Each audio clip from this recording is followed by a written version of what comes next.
Welcome to the official Old Patrol HQ podcast. I'm Gil Maza, an agent for almost 24 years out of the San Diego sector. I've always admired and respected our rich, action-packed, and colorful heritage. My journeymen were hardcore, kick-ass alien catchers, and they passed on their knowledge, experience, and all their bad habits onto the next generation. This podcast is dedicated to making the Old Patrol come alive and celebrate the history, heritage, and legacy of all things Old Patrol with a few shenanigans along the way. We will explore all the great customs, traditions, experiences, and adventures that make the patrol the best job on the planet. Ain't no patrol like the Old Patrol. Honor first, honor always. Greetings to my Old Patrollers, Border Patrollers, family, and friends. I'm very excited this morning as we debut the very first episode of the Old Patrol HQ podcast. I'm your host, Gil Maza, acting patrol agent in charge of Old Patrol HQ, because everyone knows it's my wife that's the actual pack of this station. Today we debut with a special guest interview, retired patrol inspector and accomplished author Donnie Daniels. He's an 85-year-old with an amazing career in law enforcement spanning over 45 years. Donnie joined the Border Patrol in March of 1967 in the 88th session. Right now we're in session 1570. That's a long time. And started in McAllen, Texas. Let's hear about his experiences in the Old Patrol. Greetings and good morning to you, sir, and welcome to the very first episode of the Old Patrol HQ podcast. Well, it's good to talk to you. Thank you, sir. First of all, I hope you and your family are holding up well during this pandemic time in our country. Are you guys doing all right? Yes, we are. It's just my wife and I here, and we're not having. We've got a granddaughter and a grandson here living in Deming, and a couple of great grandkids, and then I've got a daughter and a granddaughter living in Billings, Montana, and we're all doing well. No, I could care less. I could be out having coffee in a restaurant if they'd open. And we've been trying to. Some of the restaurants here have takeout, and we've been trying to support them. And during this, it's a tough time for everybody. Yes, but sir. We're doing well. Glad to hear it. Glad to hear it, sir. So, what we're trying to accomplish here in Old Patrol HQ is to, keep the history and the heritage and legacy of the Border Patrol alive. With all the great stories and adventures, and what I like to say, a few shenanigans along the way. True. We all know that a lot has changed throughout the years since you started out in the patrol, and of course it's going to continue to change. Can you tell us a little bit about how you became interested initially in joining the patrol? Well, at the time I was working with an armored car company out of Dallas, and they had a contract to haul money from the Federal Reserve to member banks all around up in the Panhandle, Louisiana, and South Texas. And I was delivering money to a bank in Ozona, Texas, and there was a Border Patrolman in there letting one of his customers get his check passed, and so I got talking to him. I had never heard of the Border Patrol, and he told me they were going to go through a big hiring process, and I would apply for it. And so I went back and looked into it, took the test, and passed it. Had my oral interview, and then was assigned to my first duty station was McAllen, Texas.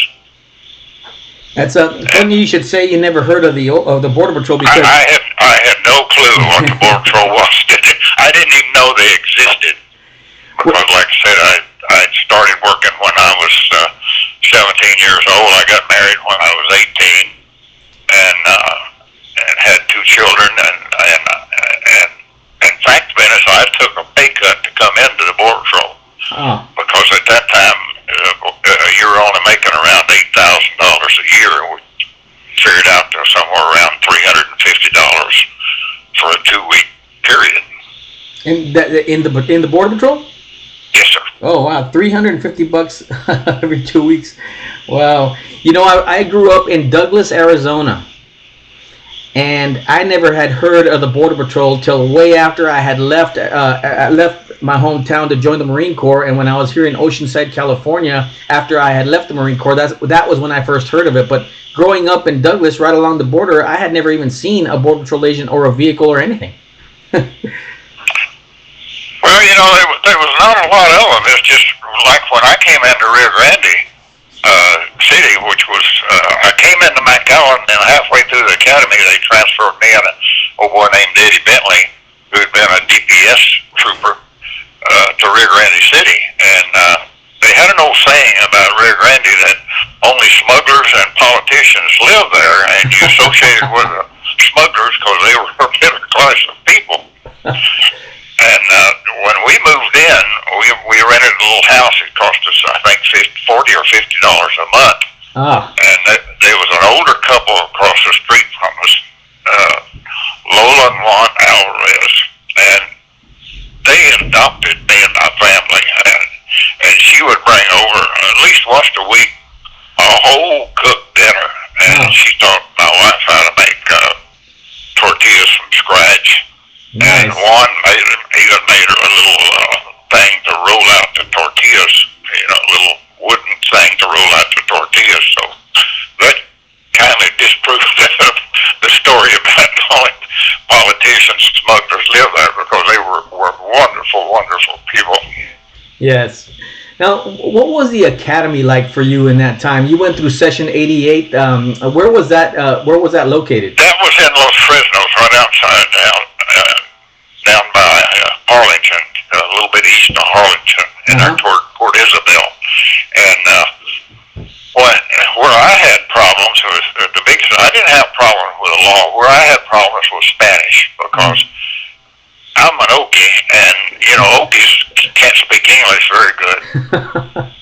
And when I went into the academy, I didn't know how to say no in Spanish. And that's what I really had a problem with. And when I whittled through the academy and got out, I remember the 5.5 months exam. At that time, you'd go down and you'd meet your alien, and mine was either a chief or assistant chief out of Del Rio. I can't remember his name. Mm-hmm. But he called me outside and he said, "I want to talk to you." And he said, "You've got real good C&Es of conduct and fishing report." But he said, "I understand you're having a little problem with Spanish." I said, "No, sir, that's not right. I'm having a lot of trouble with Spanish." He said, "Well, you're going to pass." And I said, "Well, I hope no." He said, "Listen to me. You're going to pass." So you had those 40 questions, so I'm going through them. And I asked him, and he's sitting right across. He see where I'm writing. You have to write the answers in English. Mm-hmm. I asked him, "Do you have any scars and marks?" And he replied, "I have a large cut scar on my left something. I got everything but where it was at." I looked up, and of course he sees where I stopped writing. And I looked up, and he's rubbing his left elbow. Nice. I remember Kodo for the rest of my life. Very good. That's good. Now, after the academy, you reported to, you said to McAllen, or was it, you say Rio Grande Valley for your first duty station? Well, I reported to McAllen, worked there a week, and then went straight to the academy. And halfway through the academy, they called me and Eddie Bentley, and because both of us were in McAllen. There was only 3 of us that came into McAllen, and transferred us to Rio Grande City. And I had no idea where Rio Grande City was. Mm-hmm. And I asked Eddie, I said, "Where in the world is Rio Grande City?" It really made him mad. And his answer was, "If they ever want to do an enema to Texas, that's where they'll stick the tube." But it was, looking back, it was a really good place to work, and had a lot of good people there. I made friends with Border Patrol that we still stay in touch. Yes. Now, one of the things that's one of the best parts of the patrol, I think you would agree, is the work, right? So tell us a little bit about what the work was like when you first got in there, and what you did. Well, me and Ed were supposed to, like I say, being trainees, we were supposed to work with with senior officers, but they took one look at us. Eddie's been had come out of the DPS. He'd been a state trooper up in Kingsville, and I had been, and not in law enforcement, but I had been in that armored car. And while I was in it, I also worked as a uniform bouncer in Dallas under the last squad at bars because I had a lot of time off. And they kind of figured out, well, these guys don't need babysitting. They just put us in a car and said, go do what you want to and call us if you need help. Oh, nice. So there we were, two trainees. Didn't have a clue of what we were doing, but we were catching loads of dope and smuggling loads. Yeah. And like I said, it was good work. We did a lot of still watch. We did sign cutting. A lot of nights we'd observe traffic on the highways, because at that time you could stop and search any car within 100 miles of the border with no probable cause, no nothing. Mm-hmm. And more have things changed. Yes, things sure have changed. Yeah, I think in our conversation last night, you talked about just loving the working the river. I did. In fact, we all had nicknames there, and my nickname on the Border Patrol was Sopalote, because they said I was always like a buzzard hanging around the river waiting for something to cross. And Bill Anderson, we called him Mr. Clean because his uniform was immaculate. He polished his badge, his leather, his uniform creases, and he could walk into a muddy cotton field and come back out. They'll have a sign on his shoes. I know somebody like that. they're always there. Yes, yes. And so, tell us a little bit about. You got a few good war stories you can share with us in your time in the patrol. Oh golly, I don't know where to start on those, because we had lots of things down there. I remember one time there, I had like I say, I started working a lot of informants because for one, I was still on probation and I was driving up to Roma, and I saw a guy peeping over the fence. When I turned around, there was a whole covey of them broke like that. Well, I jumped over the fence and caught one of them, and I didn't realize I'd caught the main smuggler. Ah. And so I'm trying to pat him down. He breaks loose from me and takes off through that heavy brush, and I couldn't catch him again, so I just pulled my pistol out and shot by his foot. And that's the last time I saw him. And about a week later, Gilbert Lee, who was the station superintendent, came in and said, hey, I've got a guy I think will do a lot of good for us, but said he wants to meet you. And I said, me? And he said, yeah. He said, he doesn't know your name, but he described you to a T. So we go over and have a few beers with this guy, and finally he gets me over to one side and tells me I'm the one that shot Bud's foot. And said, we don't go armed. You ain't supposed to shoot at us. You ain't supposed to run either. Well, we are pretty sure that the statute of limitations on that is passed, right? I think so. Okay. Wow. And did you ever get in any kind of particular trouble yourself for anything? You know, I mean, obviously something like that would have gotten any one of us nowadays in big trouble. Wouldn't it ever? Yeah, we wouldn't have survived that. I did not. Like I said, well, there's one time I remember I was working by myself and holding a traffic check, and this car drove up, and it had there was a false claim in it. One old boy had a false I-151, and two just plain old legals. Well, I made him drive the car and followed him, come back. It was on a Sunday, come back in the Rio Grande. The two seniors showed up and helped me process them. A couple of days later, I'm down in McAllen. The investigator, one that prosecuted him, come and told me, he said, hey, you better be careful up there. And I said, what are you talking about? And he said, well, one of those guys said you beat him up. I said, which one was that? And he named this guy, and I said, are you kidding? That guy's 6'3". I asked him, please get in the car. And so about 2 days later, one of the assistant chiefs, Joe Harrington, wonderful, wonderful guy, showed up at my house and started telling me about it. Said, we've got this problem. I said, yeah, I told him an investigator told me about this guy. And he said, well, it ain't that one. It's the little one now that's claiming it. And I said, well, sir, I never laid a hand on him. And he said, well, we can do this one of two ways. He said, you tell me to. He said, I will go down and get those out of the jail, and I'll VR them. And he said, there'll be a stink raised, but there's nothing they can do about it because they'll be in Mexico. Or you can give me a sworn statement. And I said, I'll be glad to give you a sworn statement.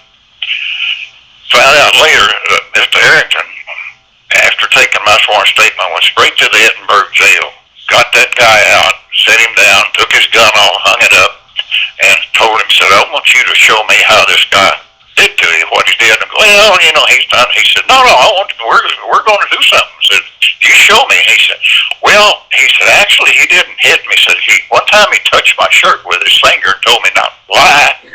And he said, well, why did you say that? He said, well, that other guy was talking to me, told me, said, that guy's Spanish is horrible. Said, I know he beat you up, get you to confess. And needless to say, that investigator was transferred out about 2 weeks later. Oh, all right. Well, what's that, sir? Go ahead. No, you go. No, I'd like to say that was the kind of patrol it was in. They looked out for the people. I was extremely lucky to have the people that I work with. Yes, then that's what I was going to say. I was going to ask you. You know, what was it like? And what was your take on the way management was during those days and how they ran things? From the sounds of it, it looks like they just wanted you to go out there and do your job. Yeah, that's exactly right. You know, you had very little supervision, and you know they'd say, okay, you're sign cutting today, or I want you to work. I worked that river a lot of times completely by myself. And in fact, Dennis, one night I was working alone. Now, Gilbert Lee, the station supervisor, was on duty, but he was in the office, and I walked into the river, and I saw this guy looked like he was trying to get frogs, but I noticed he wasn't getting any. So Gilbert called me in a little bit on a walkie-talkie and asked me how everything going on. And I told him, I said, I think there's going to be a load. So he shows up, and we're sitting there watching. Here comes this car, pulls in. Moonlight night, we can see the trunk come open, the tub comes out, we see a white sack goes out, and here comes this guy across the river. The wind is blowing from the south, I can smell the marijuana. And I asked Gilbert, I said, do we take him or do we wait and see who comes gets him? He said, let's take him, and then we'll wait. And he said, you take him, I'll cover him in case the other guy's got a gun. So when the guy pulls the tub up on a bank, he turns his back, and I tackled him, and he stripped stark naked. And so we put him up there, and Gilbert said, you know, his buddy don't even know you got him. Well, Gilbert was from Mississippi, and he spoke Spanish and English with a real heavy accent. And it was, Gilberto, is that you? I said, I'm Carlos, I'm working for Customs. And he said, well, maybe you are, maybe you ain't. So we'll let one of the Customs agents have you. So we handcuff him, walk into 2 or 3 bar fences with his hand handcuffed behind him. And take him up, let him look at one of the cups. Oh, God, we should have told you guys about that. So you take him back down and turn him loose till we got a main smuggler we want to get. And we did, you know, and everything worked out good. But I don't think you could do things like that today. Probably not. Well, in fact, I know we can't. I know we can't. Now, you mentioned one of the people that you were working with, Gilbert Lee. And there's something a little special about him, right? He was one of your senior agents. Yes, he was a station supervisor when he came in just before I took my 5.5. There'd been another senior there, and he transferred out. And Gilbert came in. He had been stationed down in Lake Charles, Louisiana, and came in as a station supervisor, and we had another senior by the name of Jack Neal, and Jack had retired, and we had a guy named Herman Rayleigh, who came out of El Paso as a line supervisor, and those guys looked out for their men. You know, as Gilbert told me one time, if we get in trouble, we'll make up the story together and we'll go down with it. And you had mentioned that Gilbert Lee had a connection to Leonard Gilman in that whole hijacking incident in 1961, correct? Yes, well, like I said, he was one of those that was chosen to. He wasn't involved with that particular one. Right. He was just chosen to be one of the air marshals later, and that's when he told me he carried a snub nose with white cutters, so if he had to shoot somebody, it wouldn't go through. And that's about all. And I knew a couple of guys that had been air marshals that had, when they disbanded our air marshals that came in as customs agent up at Falcone. There was one up there, and I worked with him out here and worked with him quite a bit. He had been one of the original air marshals before they abandoned the thing and then reinstated it after 9/11. Yeah, it was just afterwards. I remember years ago when all of a sudden there was a huge migration of Border Patrol agents going into the air marshals because they had opened it up for them. Isn't it interesting how history just kind of comes around in a circle, huh? It does, and like I said, after 9/11, I was living up in Montana, or in Wyoming rather at the time, and I got a call from her. I always wondered how I got that call. I found out I got stationed off. They were going around and asking the guys there, do you know anybody that's been a firearms instructor? So we can call them. You got their contact. Well, they called me and wanted me to come down to help train the air marshals, and I did. And Eddie Bentley, who I had been in the academy with, he was one of the class coordinators, and I was lucky enough to work with him on classes, and we were working 7 days a week, 10, 12 hours a day, just putting as many through the firearms instructors as qualified. We have them a week and send them out. Now, I know that we were talking last night also, because I had asked you a question in a roundabout way, what is it that you enjoyed most about work in the field? And there was a lot of things you mentioned, but one of the things you talked about is collecting intelligence and acting on it. And because right now, a lot or most of operations in the Border Patrol include, is intelligence driven. And so you were doing that way back in the day, right? You're collecting intel and acting on it, and probably getting some good results. I started working with, and Gilbert got me into it because he started working really heavy into Mexico. At that time, we'd go into Mexico. We wore our weapons, not outside. I mean, we stick them under the clothes, but I started going with him and started liking it and started developing informants. But the funny thing then, I had business cards made up, and if I got an informant that I thought would be pretty good, I'd write a date like 2 weeks in advance on the back of the card and give it to him, and let him bring him over and let him work. Well, if one of the other agents found him, he'd look at that card. If that date was still good, he'd leave him alone. That way I could try a guy out, and if he was worth anything, then I'd go through the paperwork and get him paroled into the U.S. as an informant. And it worked out real good, but I mean, there is no way in the world you could get by with that today. Wait a minute, just so I understand this, if you found someone you thought was a good informant, you could give them a card with a date, and you're basically giving them a pass for that amount of time just to see if they had good workable intel, and if any other PA caught him, they could look at that card and go, okay, you're good for now. Yeah. Holy exactly. Are you exactly right. Oh my gosh, that's amazing. And like I said, if he turned out good, then of course you'd have some that I'll do the good, and then he wouldn't do anything. Right. So if he didn't do anything, I'd pick him up and send him back. But that didn't happen very often. But that's like I said, it saved a lot of paperwork, and the guys, like I said, then they would look at that date. If that was good, they'd leave him alone. Oh my! I'm just aghast. I can't believe that. It's just amazing that how many things you guys did back then to accomplish the same things we're doing now, and in such a different way. But all that was going on already. I mean, you're out there gathering intel, acting on intel, working the traffic, doing all those things. But you had to do it with a whole lot less. I mean, we complain now. that we don't have enough equipment and things to accomplish the job. But back then, you would do stuff like that. Man, that is truly classic, pure gold old patrol right there. Well, I know one time I was working up north of Roma, there, up close to the town of Mier. And Mier was over in Mexico. It was the site of where back in 1843 a bunch of Texas Rangers and guys got captured, and the Mexican had them draw beans out of a pot, and everybody that drew a black bean got shot.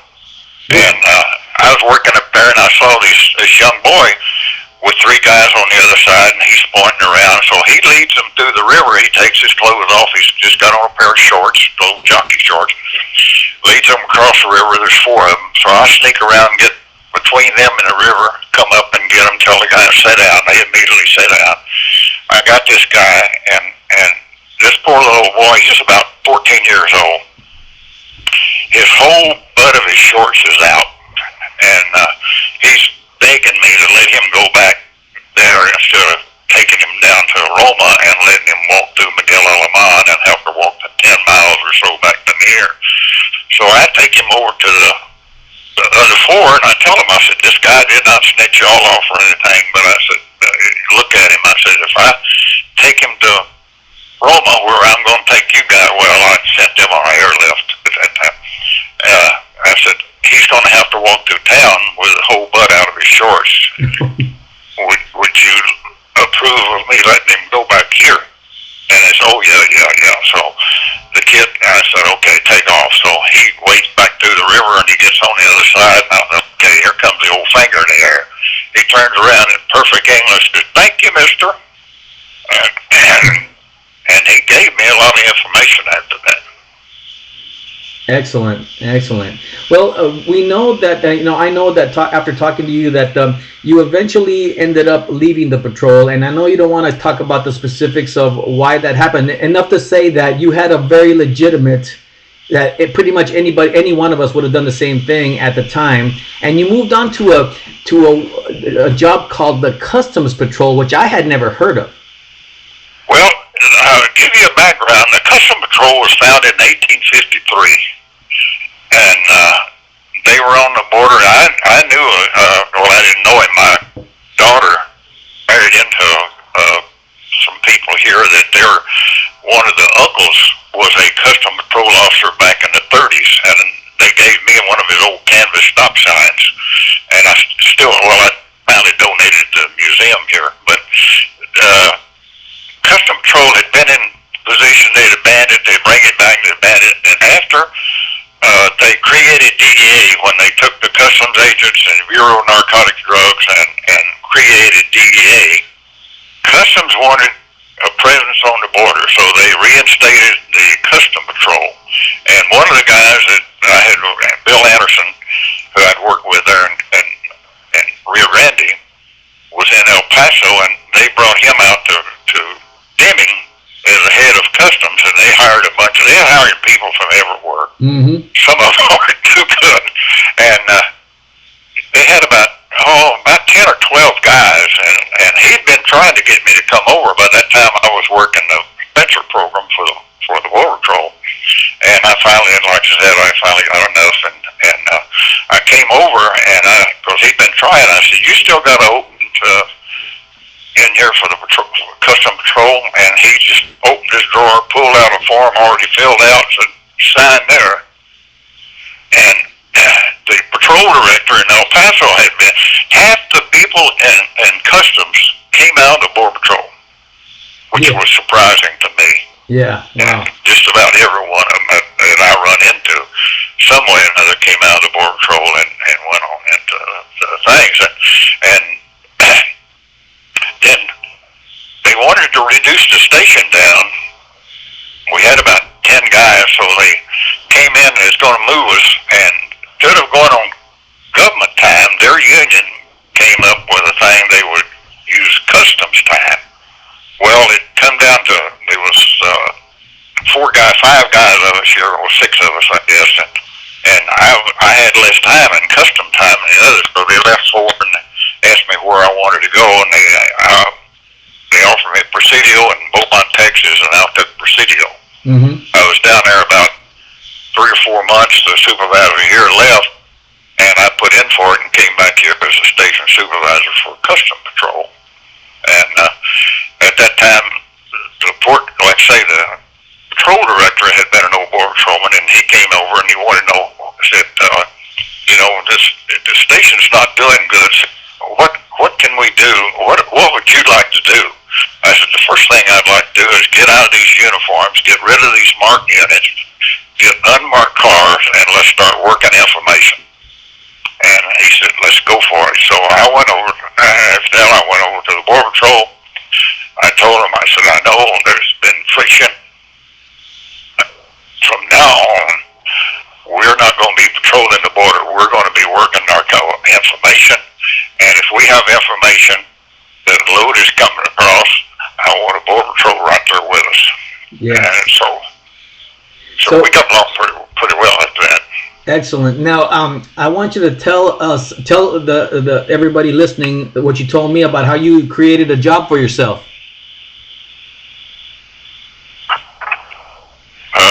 You remember when we talked about how you they asked you to get that grant and you ended up... Okay. Well, after I retired from customs, I ran for sheriff, and a friend of mine, he and I known each other for good. He already worked for the sheriff's department, and this is a heavy Democratic county, and he was a Democrat, I was a Republican, and he won. And we both talked about, I told him, I said, if I win, you ain't going anywhere. And he said, well, if I win, I want you to come work for me. Well, at the time, I was head of security out here for Pinkerton, out at the airport, because they were developing some of those drones, and they were trying to work some of those things out. And so I did.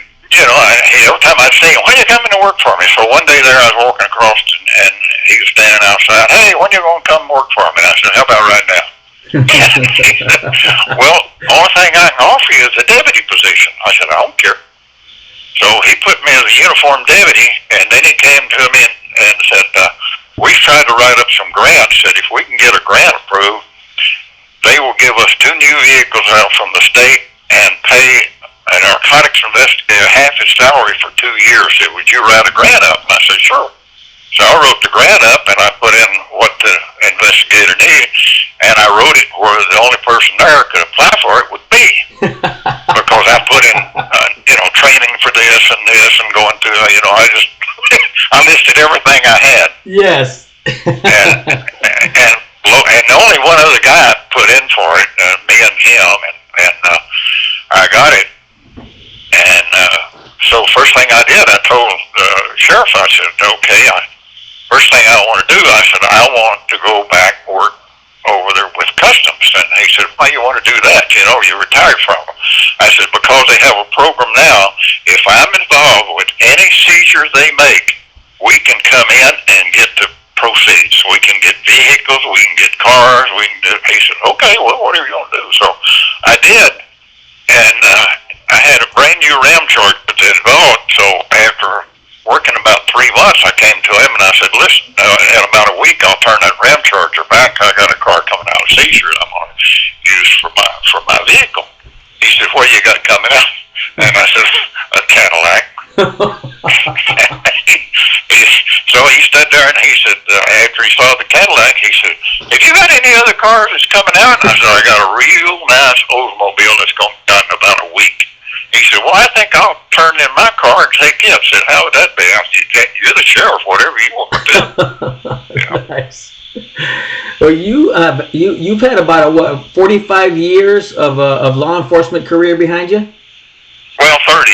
I worked 10 years with the Border Patrol, 12 years with Customs, and 8 years with the Sheriff's Department. Mm-hmm. And then I was briefly a town marshal up in Cali, Wyoming for a while until after 9/11 I went in and trained the air marshals and then the commercial pilots. That's excellent. Now, February of last year, I received a signed copy of a book called El LOBO VERDE.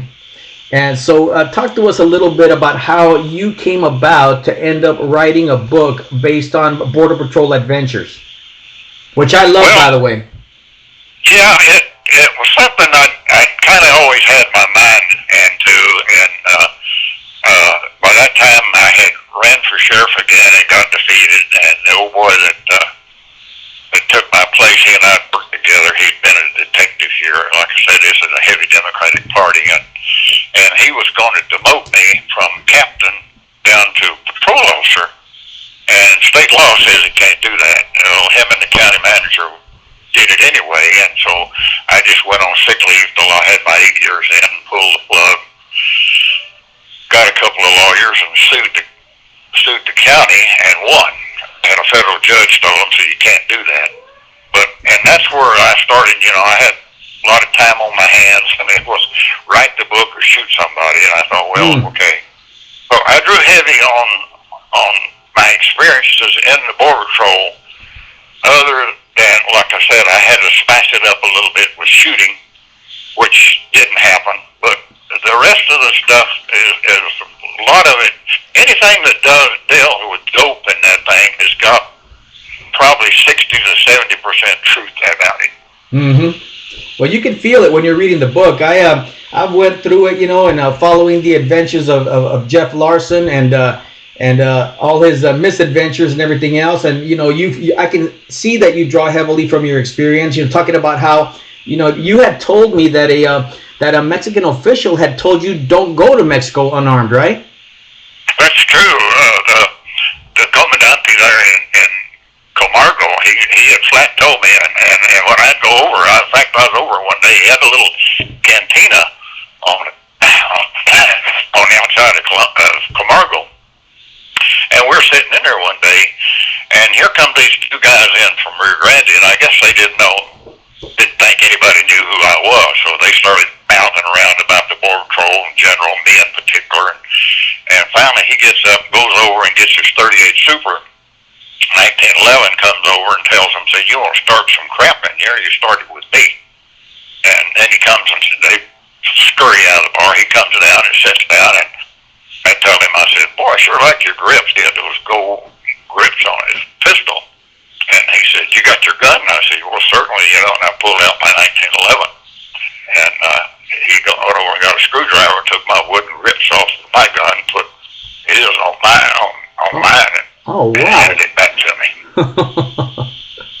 And said, don't come to Mexico unarmed. That's exactly right. And I remember Gilbert Lee had a habit of, he'd go down to McAllen. We had one unmarked car. Well, he'd go down for whatever business out, and he'd go to one of those duty-free, buy him about a half a case of Jim Beam, drive into Mexico, come up on the Mexican side, and come out at Rio Grande there, and nobody had asked him what he was bringing in, so he didn't have to falsify anything. Hey, we're going, So he and I had gone down there. Well, he'd gone through one day, and he came to me, and he said, man, I got stopped on Mexico to a checkpoint, and he said, it took me 2 hours to talk my way out of that. So he'd gone over to the head of customs and Miguel Alemán and told him he wanted a permit and told him what the problem was. And the guy said, no, I'll take care of it. And he said, well, no. He said, no, don't worry about it. I'll take care of it. So about a month later, he and I were down in plain clothes, and I had to go get chewed out by the chief. And we were both armed. We went he stopped and got his booze, and we went into Mexico there and ate. We're driving up on the Mexico. I'm driving. We come up on, and there's a checkpoint there, and I can see the guy start waving us over, and Gilbert said, oh, hell, said I knew we should have got a permit, so it's going to take us 2 hours to talk our way. Well, we get up about 30 yards from the guy comes to attention, salutes, and waves us through. Oh, man, that's a great story. You mentioned last night that a few vehicles that you used while you were in the patrol. Can you mention those again for us? Because a lot of us love to hear about the kind of rides that we get to drive. Well, I know the first thing, we had those old International Scouts, which were I thought were pretty good vehicles. And that was at that time when we didn't have the Jeeps. We use those International Scouts. We had a big old Dodge carryall. And then we had some Chevrolet squad cars with that bubble gum mounted right on the top. Mm-hmm. And then in '69, they came out with those Plymouths, those 440 Plymouths. And I was working with a trainee, and they called me to head off a car, and I could take this side road and cut him off. And I cut him off, and the trainee came in the next day and quit. Oh. Because, like I said, I put my foot in that 440 Plymouth would run.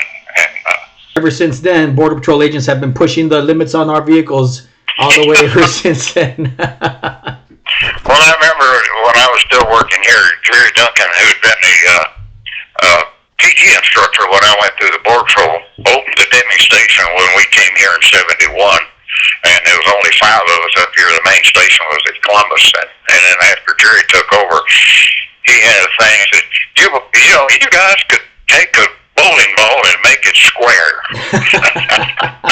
So when he retired, they took a bowling ball and squared it and gave it to him. Oh, that's excellent. That's classic. So unfortunately, I mean, I would like to do a few hours with you because it has been so great. But as we wind down the interview, could you talk to us about your new project that you're working on right now, your new book? Well, what I'm doing now, like I say, Lobo interview was kind of, touched on some things. What this book is, and it's in the publisher's hands now. They think it'll be out in around 6 months.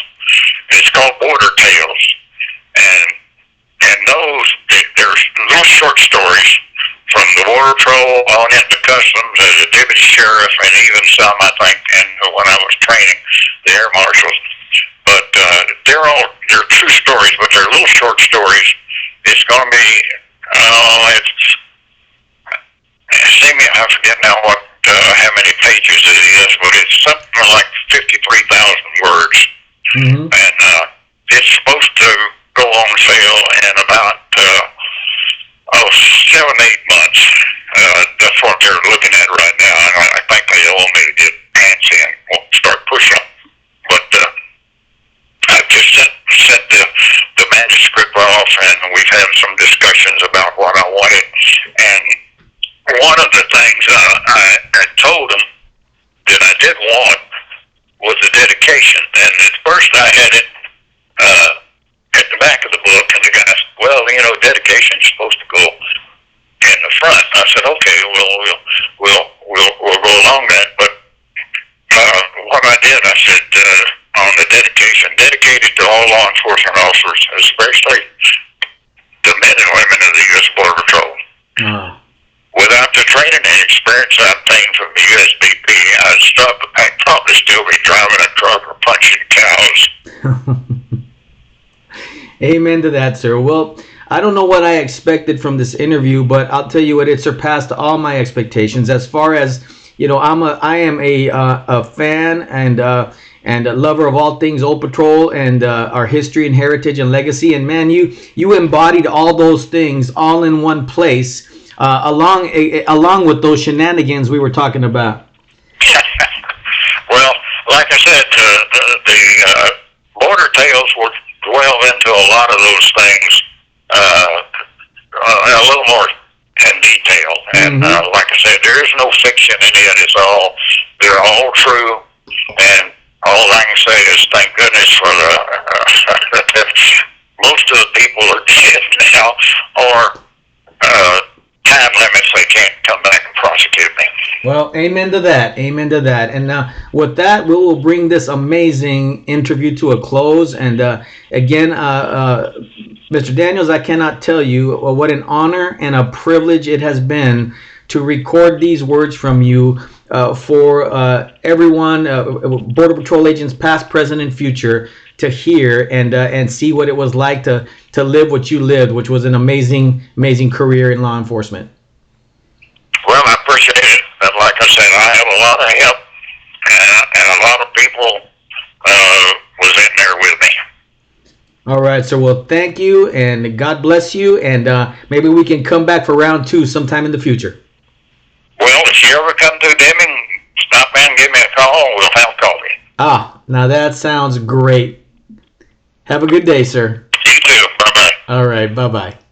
Well, Old Patrollers, this concludes the very first epic episode of the Old Patrol HQ podcast, our magnificent interview with Donnie Daniels.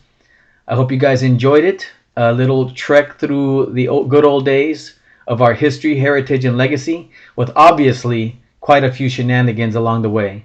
I hope to God, for Donnie's sake, that the statute of limitations is passed on most of that stuff. But I look forward to seeing where this takes us. And so have a good day. And remember, there ain't no patrol like the old patrol.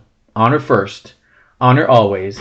And happy 96th birthday to the finest law enforcement agency on the planet. Cheers.